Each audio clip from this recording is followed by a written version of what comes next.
Hexagone, actualité.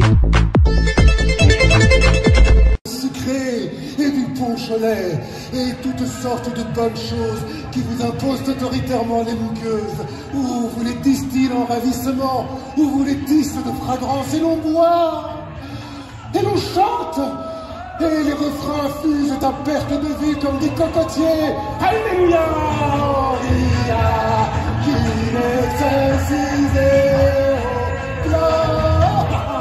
qui a les sons,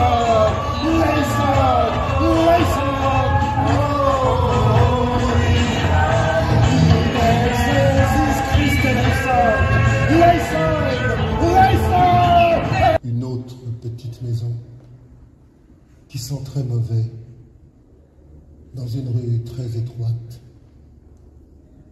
Une maison minuscule qui abrite en ses entrailles de bois pourri des dizaines de rats et la turbulence de mes 6 frères et sœurs.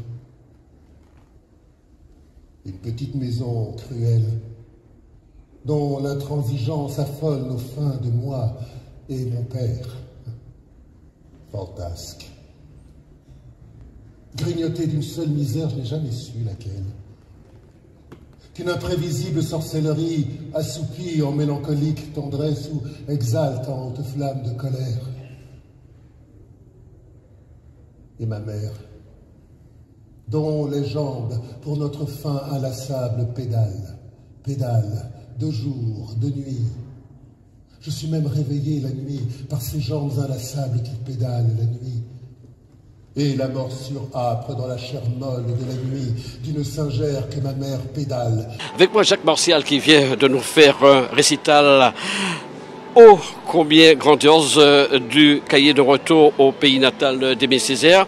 Un récital d'ailleurs qui sera à l'affiche du 5 au 15 mai au théâtre de l'Épée de Bois. Ça se passe à Paris. Alors Jacques Martial, c'est vrai, on vous a vu, il y a tellement d'énergie, une puissance en vous.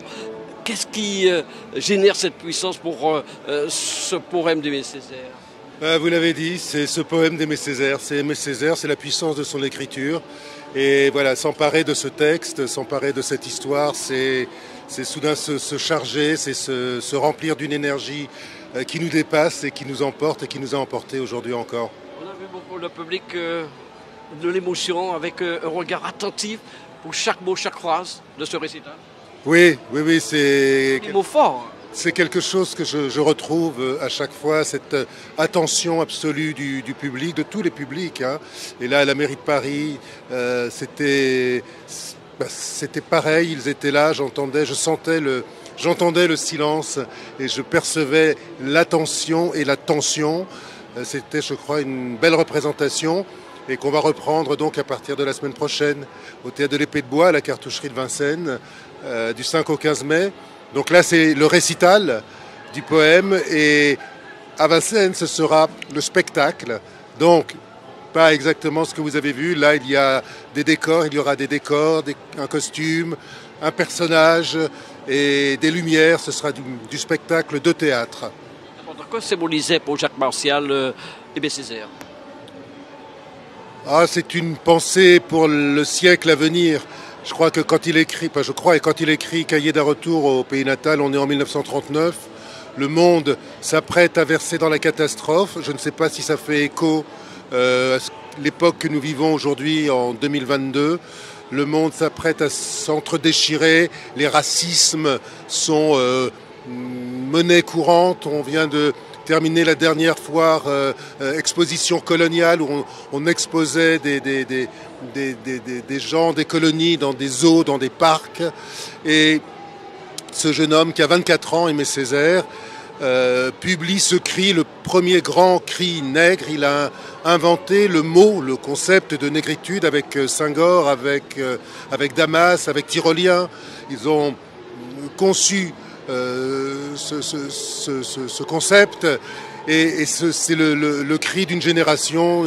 Il a 24 ans, ça paraît en 1939 et voilà à quoi pense ce jeune homme pour les peuples noirs, pour les peuples des Antilles, pour les peuples de l'Afrique, pour les peuples de l'Europe, la nécessité de faire corps, de faire société ensemble et pour cela de de connaître notre histoire, même lorsqu'elle est douloureuse, parce qu'elle est douloureuse, non pas de la cacher, mais bien de la partager pour pouvoir en faire un ferment et un ciment pour construire l'avenir ensemble. Mais Césaire Laruelle, s'il pouvait entendre aussi ce qui se passe aujourd'hui, le racisme est toujours là. On a l'Ukraine, il y a beaucoup de choses mauvaises qui se passent sur la planète aujourd'hui. Tout à fait. C'est parce que le racisme, c'est parce que ces tensions, c'est parce que cette incompréhension, cette non-connaissance d'une partie de mes compatriotes français, de l'Hexagone, de non-compréhension de nos sociétés et de comment et pourquoi nous sommes ensemble. Et comment et pourquoi, sur la base de l'histoire que nous avons vécue, une histoire douloureuse, eh bien nous devons transcender cela pour faire société ensemble, pour la paix, pour le vivre ensemble. Ce sont des mots importants. Eh bien, c'est pour ces raisons-là que j'ai souhaité reprendre ce spectacle et de le présenter à Paris, ce que je vais faire là. Mais ce juin, depuis 2 mois maintenant, la guerre en Ukraine, c'est-à-dire aux portes de l'Europe, il y a hier, Vladimir Poutine menace d'une 3e guerre mondiale et on va rester les bras croisés ou est-ce qu'on va continuer à porter une parole forte, une parole d'espoir, une parole qui dit les choses, qui dit qui nous sommes, un nous collectif et non pas un nous exclusif, qui nous sommes et qui nous pouvons être. Voici le temps de se ceindre les reins comme un vaillant homme, c'est ce que dit Césaire. Et l'autre mot important, l'autre vers important auquel je pense là, c'est voici le temps la carte du printemps est toujours à refaire. Il faut toujours recommencer. Ça n'est jamais acquis. Et la paix n'est pas acquise. C'est à nous de la construire et de nous donner les moyens de la faire. Elle ne se fera pas seule. Elle ne se fera pas les uns contre les autres, mais bien ensemble. Et c'est le message d'Aimé Césaire dans sa langue extraordinaire, dans ce moment d'art et d'émotion que j'ai le bonheur de porter. Merci Jacques Martial, en tout cas un spectacle à ne pas rater. On a eu un avant-goût ici à l'Hôtel de Ville il y a quelques instants. Cahier de retour au pays natal du 5 au 15 mai, théâtre de l'Épée de Bois qui se trouve à Vincennes, c'est bien cela. C'est ça, à la cartoucherie de Vincennes. Et venez nombreux, on a vraiment besoin que vous soyez là parce que c'est pour vous, c'est pour nous et plaisir à ce que vous soyez là. Merci. Première news avec nous, Jacques Martial, au niveau de la mairie de Paris, qui est présent ce soir pour ce lancement de cette 8e édition du festival de langue créole. Alors, monsieur Martial, c'est une manifestation que la mairie de Paris soutient depuis maintenant quelques années. Oui, tout à fait. La mairie de Paris soutient le Festival du mois créole depuis la création du festival. Elle soutient Chantal Loyal et la compagnie d'Ifekaco depuis le début des années 2000. Donc on est très heureux, nous, de voir que la compagnie se développe de cette manière, de voir que le festival prend cette ampleur et cette dimension. On est très très heureux d'être là, présent, comme chaque année, aux côtés de Chantal. Vous avez beaucoup suivi Chantal au niveau, lorsque vous étiez au Mémorial Acte et notamment à la Villette. Quel est votre regard justement sur ce festival ? J'ai suivi Chantal Loyal, oui, depuis elle me l'a rappelé à l'instant, depuis avant que je sois au Parc de la Villette, et ensuite je l'ai invitée à venir se produire au Parc de la Villette et au Mémorial Acte. Ce que j'ai aimé tout de suite dans son travail, c'est la créolisation qu'elle faisait du créole. Voilà, je vais le dire comme ça plutôt que du français, mais bien du créole, puisque dans ce créole, elle apportait tout ce qu'elle a appris et fait dans les autres compagnies de danse contemporaine avec lesquelles elle avait travaillé. Et elle a produit cette danse et ces spectacles tout à fait originaux où voilà, ce qui la constituait comme danseuse contemporaine, pouvait s'exprimer pleinement et pouvait nous surprendre en nous amenant vers ces mondes créoles qui sont les nôtres. Outremernews.fr, le site de l'actualité Outre-mer, 24 heures sur 24 et 7 jours sur 7. Retrouvez la chaîne Outremer News sur YouTube. Jacques Martial, adjoint à la mairie de Paris, chargé des Outre-mer, entouré de Pierre Thomas, délégué général à l'Outre-mer, avait invité associations, presse et personnalités ultramarines à la mairie du 12e arrondissement afin d'évoquer les principaux projets que la ville de Paris souhaite porter pour les Outre-mer au cours de cette année 2023. All News était sur place. Oui, pour parler des futurs projets de 2023, mais aussi pour me présenter, puisque je n'avais pas eu l'occasion de le faire depuis que j'ai été élu parisien, pour rencontrer collectivement mes compatriotes des Outre-mer, donc me présenter, leur raconter un peu ce qu'on a déjà fait depuis 2020, depuis que je suis élu, et puis parler de nos perspectives, et puis le fait que la maire de Paris, Anne Hidalgo, m'ait nommé adjoint, m'ait pris comme adjoint à ses côtés. C'est également une première politiquement. Il n'y avait jamais eu d'adjoint aux Outre-mer à la ville de Paris, et ça m'a paru important, voilà, de le souligner, le signaler en invitant nos compatriotes ici. Alors quels sont ces projets pour 2023 ? Alors ils tournent beaucoup autour de cette visibilité culturelle des Outre-mer, de notre présence ici dans la ville. Vous savez, 8% et pas loin de 10% en fait de Parisiens sont originaires des Outre-mer. C'est absolument pas neutre. Nous approchons d'une année 2024 et des Jeux Olympiques et Paralympiques.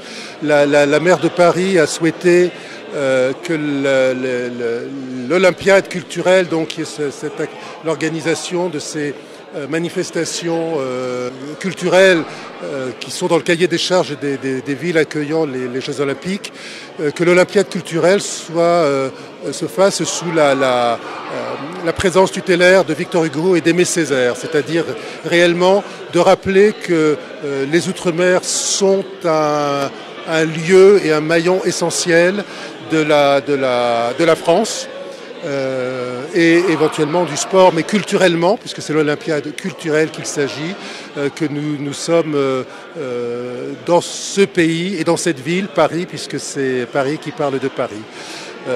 Ça veut dire la Paris-Plage, la manifestation Paris-Plage qui se fera qui mettra à l'honneur la Polynésie, où auront lieu les épreuves de surf, les prochains JO. Ça veut dire un 14 juillet, un feu d'artifice du 14 juillet, donc retransmis nationalement sur France Télévisions.